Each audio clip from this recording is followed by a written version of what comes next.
Viewers Telugu YouTube కార్యక్రమానికి మీకందరికీ స్వాగతం తెలియజేస్తూ ఉన్నాను.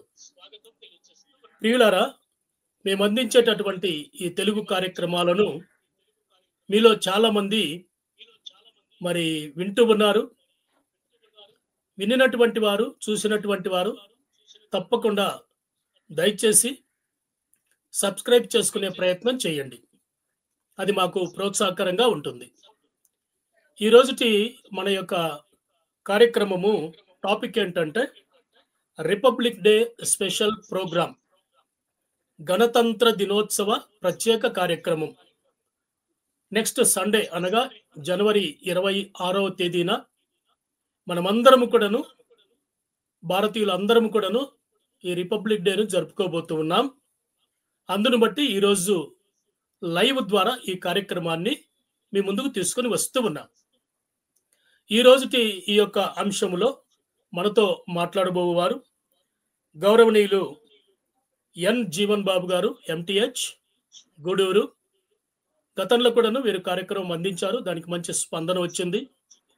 నాకు మంచి మిత్రులు, మంచి దైవజనులు, మంచి ట్రాన్స్లేటరు, ప్రభు పనిలో బలంగా వాడబడుతున్నటువంటి వారు.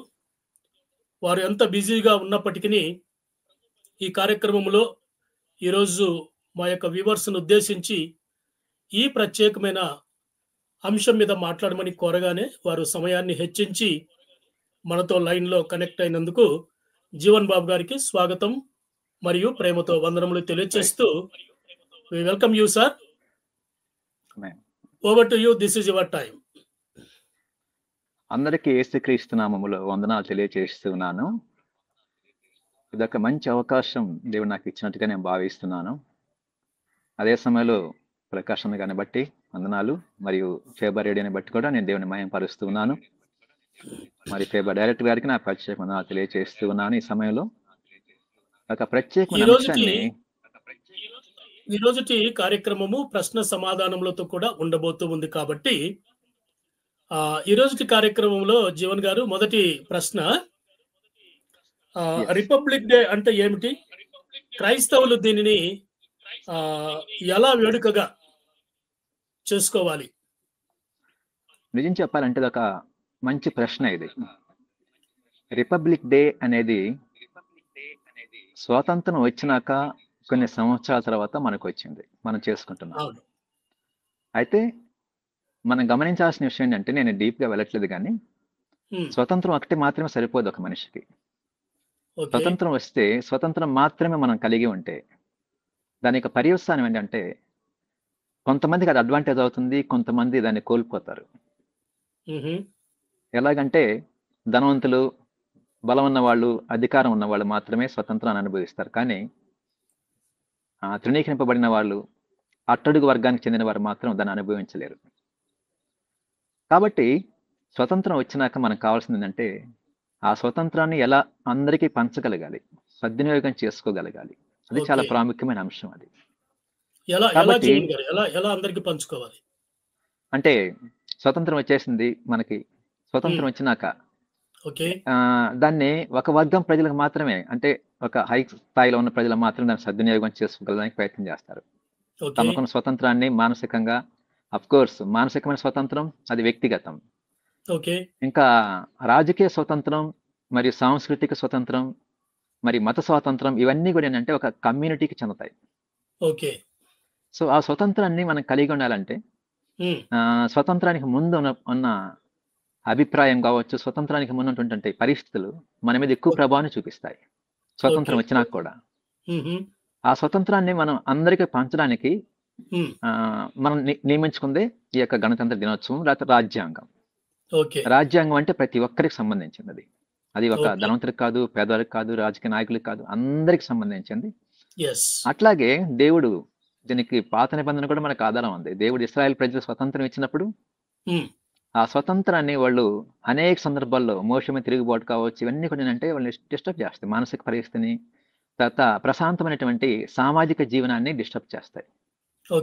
కాబట్టి ఎప్పుడైతే ధర్మశాస్త్రం వచ్చిందో, ఈ ధర్మశాస్త్రం అఫ్ కోర్స్ ప్రారంభంలో అందరికి కొంచెం కష్టమైనప్పటికి కూడా ఈ ధర్మశాస్త్రం ఒక విధానంలో మనం చెప్పాలంటే అందరి ప్రజలకి దేవుని యొక్క స్వతంత్రాన్ని పంచిందని చెప్పి చెప్పొచ్చు మనం.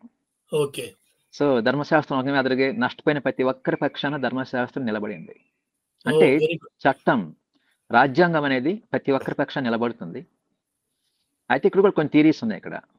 ఒకనొక Yes. థియరీ ఏంటంటే, నేను ఎక్కువ చెప్పట్లేదు కానీ ఒకనొక థియరీ ఏంటంటే, ఈ యొక్క రాజ్యాంగం అనేది కేవలం అట్టడుగున వర్గాలు ఉన్న వాళ్ళు మాత్రమే తమ హక్కుల్ని కాపాడుకోవడం కోసం రాసుకున్నారనే అభిప్రాయం ఒకటి ఉంది. ఓకే. కానీ ఆ అభిప్రాయం నేను దాన్ని ఏకీభవించను. ఎందుకంటే రాజ్యాంగం చాలా శ్రేష్టమైంది, చాలా పవిత్రమైంది. అవును. దాన్ని ప్రతి ఒక్కరు కూడా ఏంటంటే గౌరవించాలి, ప్రతి ఒక్కరు అవును. దాన్ని ఫాలో చేయాలి.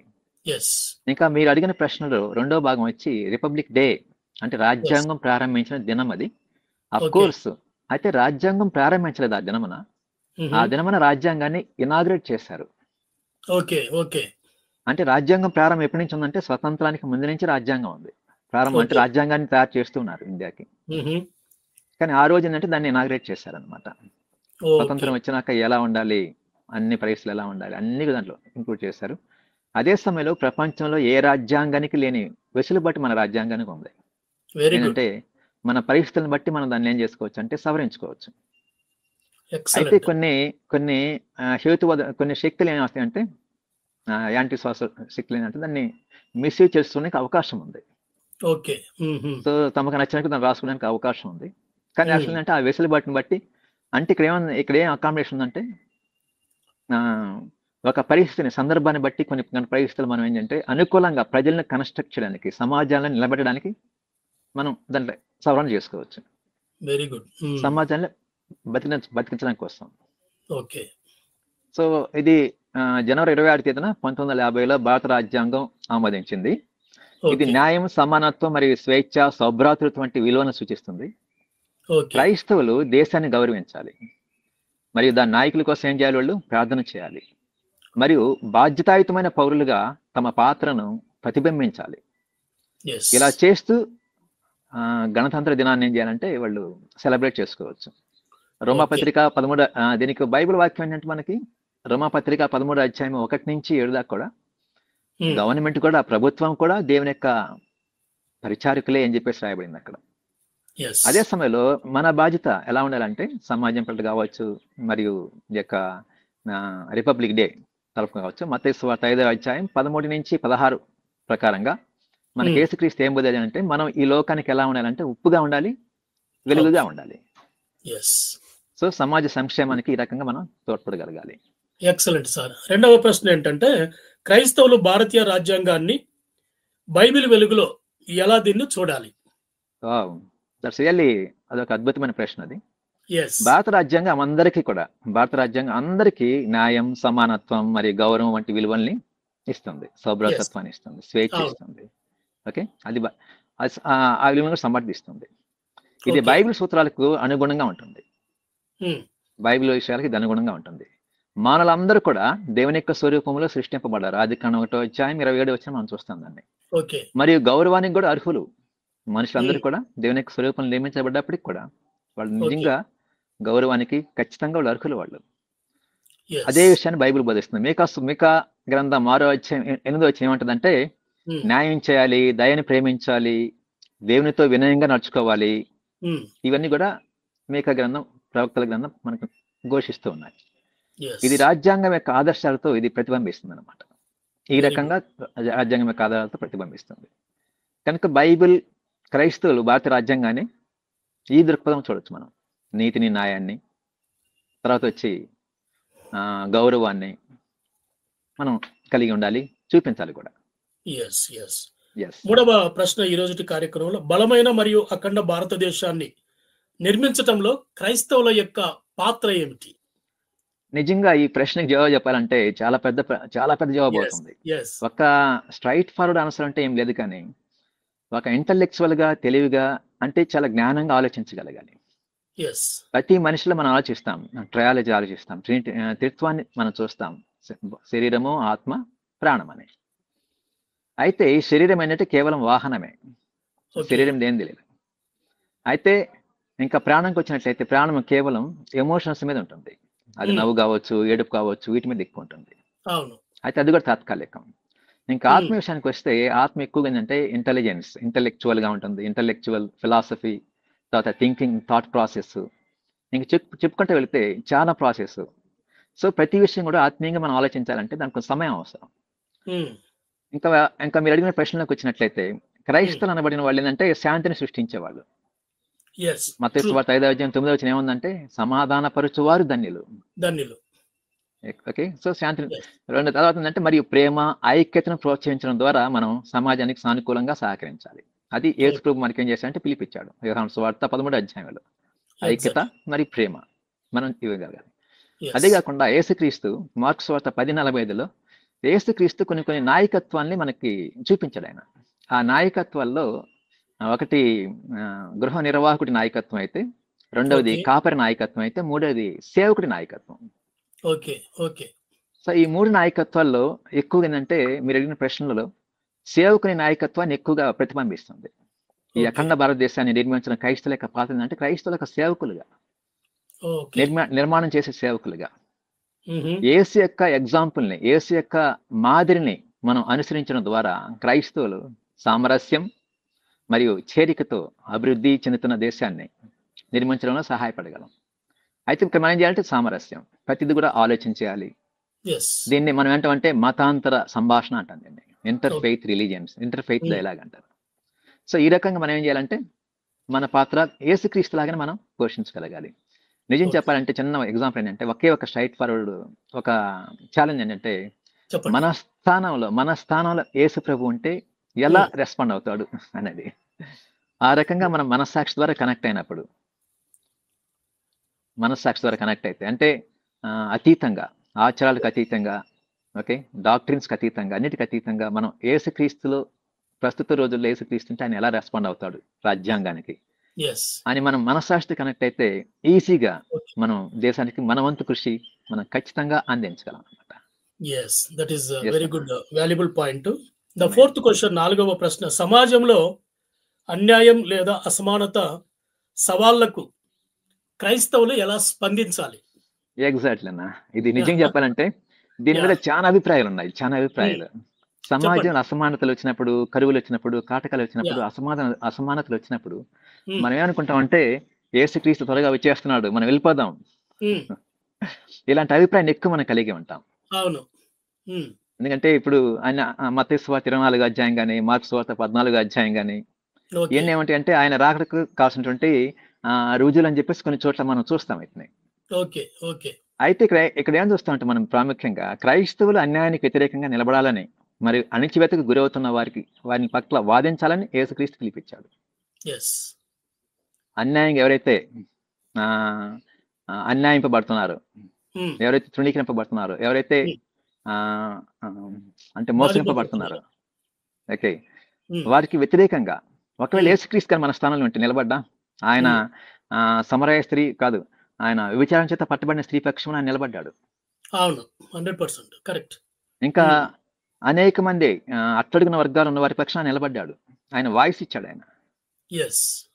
అట్లాగే దేవుడు కూడా ఏంటంటే ఎక్సోడస్ ఈవెంట్ లో నిర్గమకాండం 2 మనం చూస్తాం. అక్కడ ఐగుప్తు నుంచి విడిపించే సందర్భంలో దేవుడు మోషేని పంపించి ఇశ్రాయేలుకి వ్యతిరేకంగా, అంటే ఇశ్రాయేలుకి పక్షమున ఫరోకు వ్యతిరేకంగా ఆయన ఏం చేశాడంటే సో అట్లా పిలిపించాడు.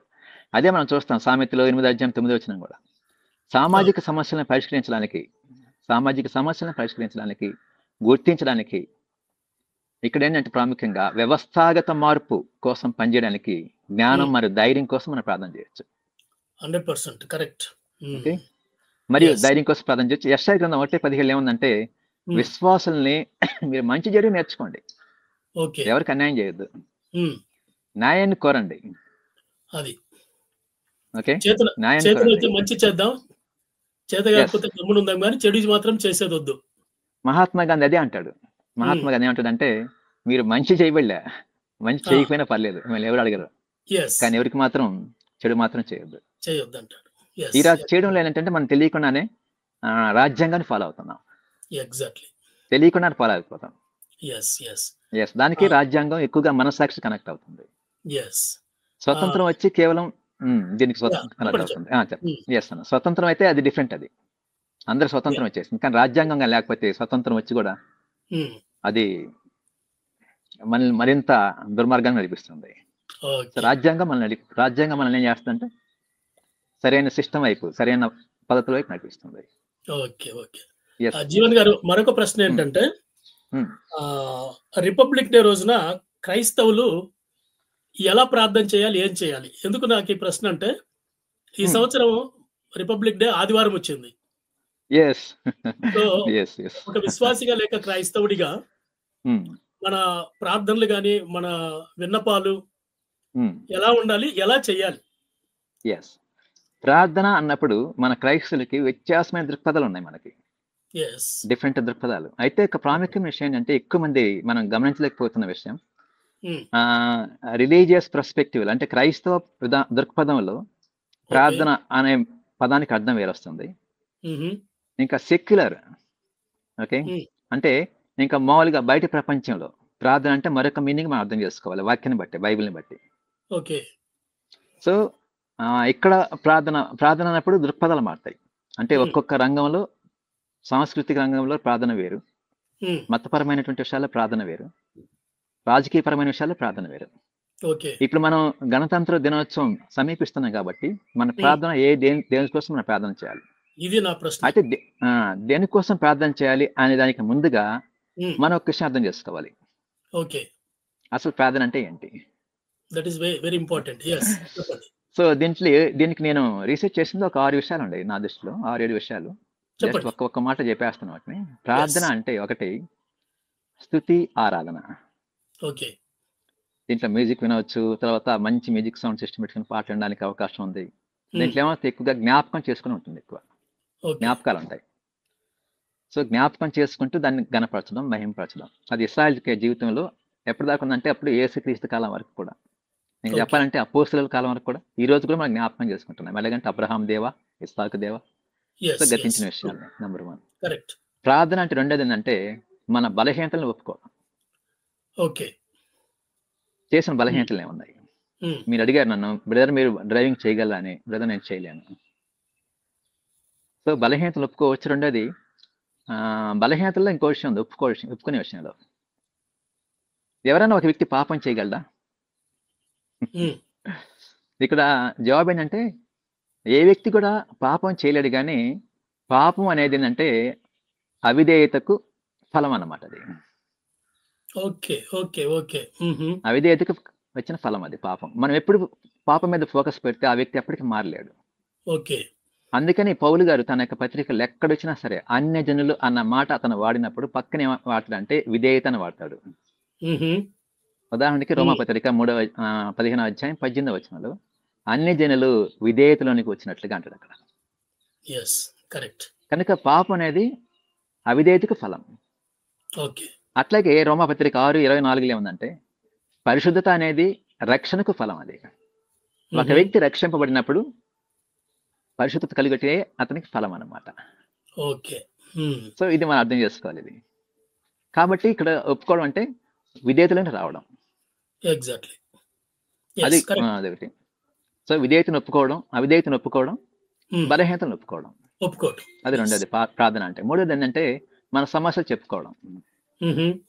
అంటే నేను బైబిల్ వచ్చినా చూపించట్లేదు, మీరు స్కాన్ చేయండి బైబిల్ మొత్తం. సో మన అవసరాలు ఏమున్నాయి అవి దేవుని అడగడం అన్నమాట. అది దృష్టిలో తీసుకెళ్ళడం. అది మూడవది. నాలుగోది వచ్చి విజ్ఞాపన.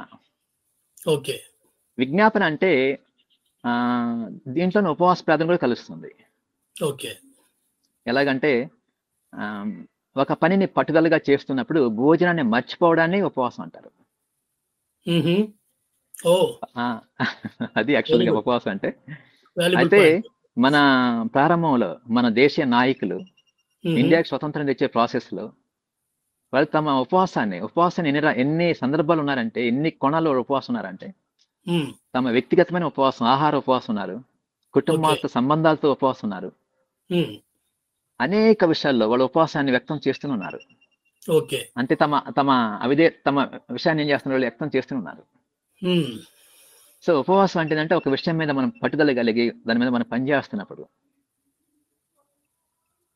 మనం ఆహార విషయాలు కావచ్చు, మనకు సంబంధించిన విషయాలు కావచ్చు మర్చిపోతాం. అది ఉపవాసం. అది కూడా ప్రార్థన.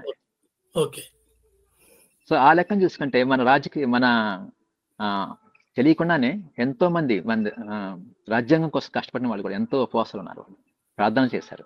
ట్రూ, కరెక్ట్, సో ప్రతి Yes. ఉపవాసన దేనికి కనెక్ట్ అవుతుంది, అది దైవ సంబంధం అది. ఎందుకంటే Yes. మర్చిపోతారు వాళ్ళు. తర్వాత Exactly. కొన్ని సందర్భాలు, కొన్ని ఎక్స్పీరియన్స్ నేను మీతో మాట్లాడుతున్నప్పుడు కూడా, Mm. సో మీ అనుభవాల్లో తెలియకుండానే మీరు ఎన్నో సందర్భాలు ఆహారం మర్చిపోయారు, నిద్ర మర్చిపోయారు Mm. ఫీల్డ్ వర్క్ లో. సో అది ఐదోది వచ్చి ప్రార్థన అంటే, ఐదోది వచ్చి వాక్యాన్ని ధ్యానించడం Okay. డీప్ గా. ఆరోది వచ్చి ఉపవాసం అంటే, ఆరోది అందరికీ అందుబాటులో ఉండడం ప్రార్థన అంటే.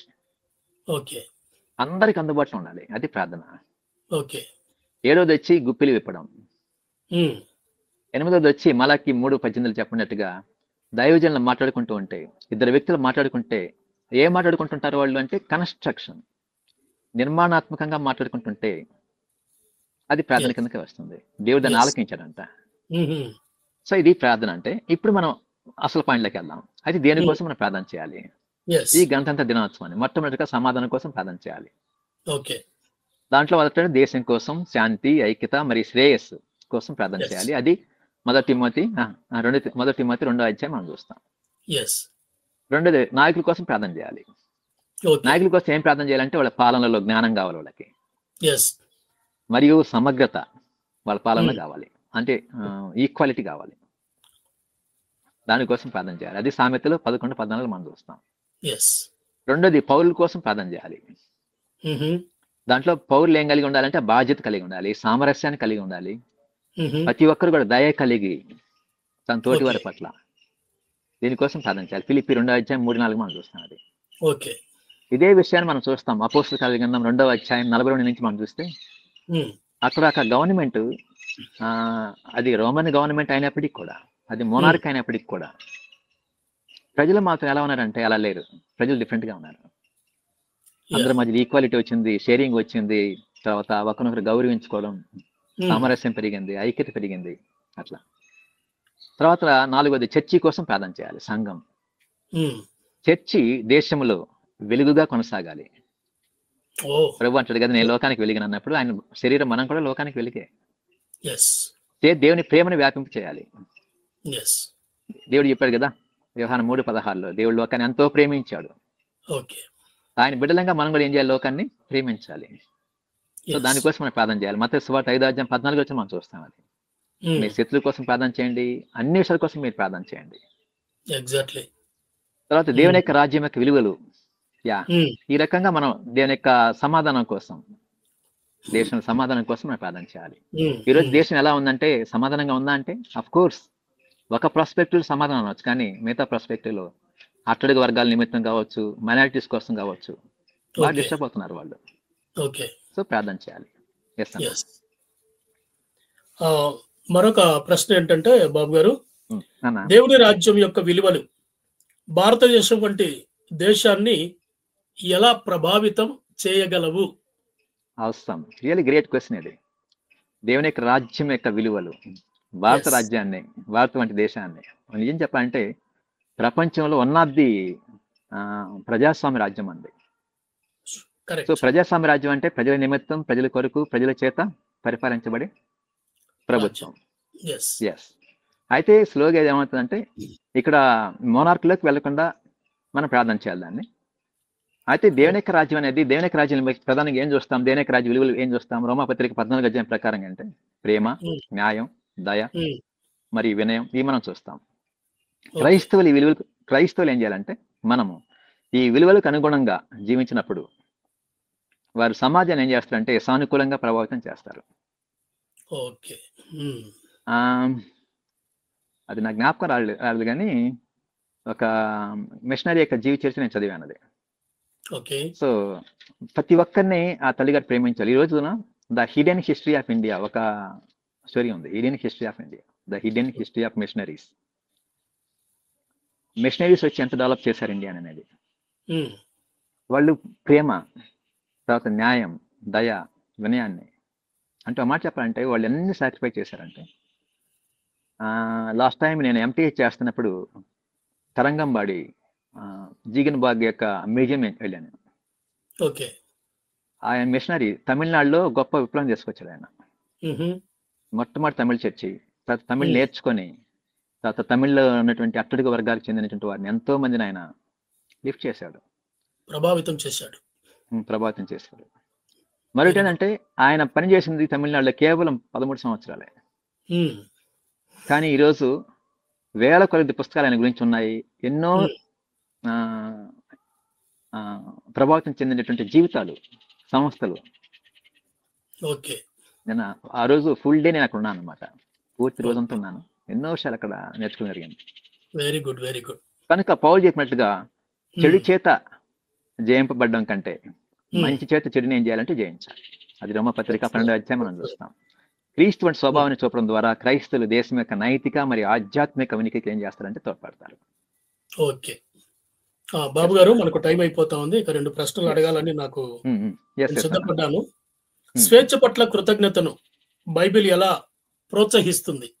స్వేచ్ఛ పట్ల కృతజ్ఞత, దాంట్లోనే ఆన్సర్ ఉంది. ఒక్క నిమిషం గుర్తు చేస్తాను. దాంట్లో అద్భుతమైన స్వేచ్ఛ పట్ల మన కృతజ్ఞత కలిగి ఉండాలి, అంటే ఫ్రీడమ్ పట్ల మన కృతజ్ఞత కలిగి ఉండాలి. అయితే దానికి రాజ్యాంగం ఉండాలి కాబట్టి, కండిషన్స్ కొన్ని ఉండాలి కాబట్టి, షరతులు నియమం, వాటి షరతులు ఫాలో అవుతూనే మన కృతజ్ఞత కలిగి ఉండొచ్చు.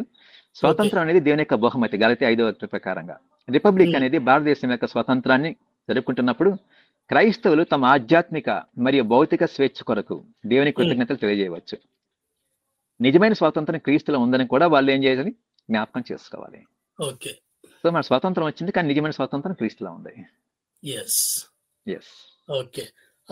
చివరి ప్రశ్న, లాస్ట్ ప్రశ్న, 8వ ప్రశ్న. రిపబ్లిక్ డే రోజున సర్వమత సామరస్యాన్ని పెంపొందించడానికి క్రైస్తవులు ఏం చేయాలి, ఎలా చేయాలి? This is the ultimate question అనమాట. ఇది సుప్రీం ఆన్సర్. ఇది ఏంటంటే యాకోబు పత్రిక 2వ అధ్యాయం 9వ వచనం ప్రకారంగా రాయల్, ఇంగ్లీష్లో ఏమంటే రాయల్ అని ఉంది, కానీ తెలుగులో ఏమందంటే అంత లేదు. కానీ యేసుక్రీస్తు మనకి ఇచ్చిన మొట్టమొదటి కమాండ్మెంట్ ఏంటంటే శ్రేష్టమైనటువంటి ఆజ్ఞ అంటే నిన్ను వలే తిరుగువారిని ప్రేమించు. క్రైస్తవులు తమ పొరుగువారిని ఏం చేయాలి, ప్రేమించాలనే క్రీస్తు ఆజ్ఞను అనుసరించవచ్చు. మార్కు 12:31 ప్రకారం. ఇతర విశ్వాసాల పట్ల, ఇతర రిలీజియన్స్ పట్ల, ఇతర మతాల పట్ల గౌరవం మరి అవగాహన చూపాలి. తర్వాత మతాంతర సంభాషణలో పాల్గొనాలి, సమాజ సేవలో పాల్గొనవచ్చు, మరి శాంతి మరి ఐక్యతను ఏం చేయొచ్చు, వాళ్ళు ప్రోత్సహించవచ్చు. రోమపత్రిక 12వ అధ్యాయం ప్రకారంగా. అన్నిటికంటే ప్రాముఖ్యం ఏంటంటే ఆత్మ వరం ఉంది, ఆత్మ ఫలం ఉంది. ఇవన్నీ ఎక్కడ మనం ఎక్సర్సైజ్ చేయగలం అంటే కేవలం బయట వాళ్ళతో మనం ఎక్సర్సైజ్ చేయగలం, నాట్ ఇన్ సేమ్ కమ్యూనిటీ, మనతో ఉన్నటువంటి వాళ్ళతో కాదు. మనం ఎరిగిన వాళ్ళకి మనం వందనాలు పెడితే ఉపయోగం అంటే మనకు వందనాలు పెట్టిన వాళ్ళతో. కాబట్టి అదే ఎవరిని చూపిస్తుంది అంటే అది ప్రతి ఒక్కరిని ఇండియన్స్ ని చూపిస్తుంది. లాంగ్వేజ్కి అతీతంగా, ఓకే, సంస్కృతికి అతీతంగా, అన్నిటికీ అతీతంగా. సో ప్రేమించాలి, సో ప్రేమ. సో అలాగా మనం రిపబ్లిక్ దినాన్ని మరింత అర్థవంతంగా క్రైస్తవ దృక్పథంలో మనం ఏం చేయొచ్చు, దాన్ని మీనింగ్ఫుల్ గా చేసుకోవచ్చు అనమాట.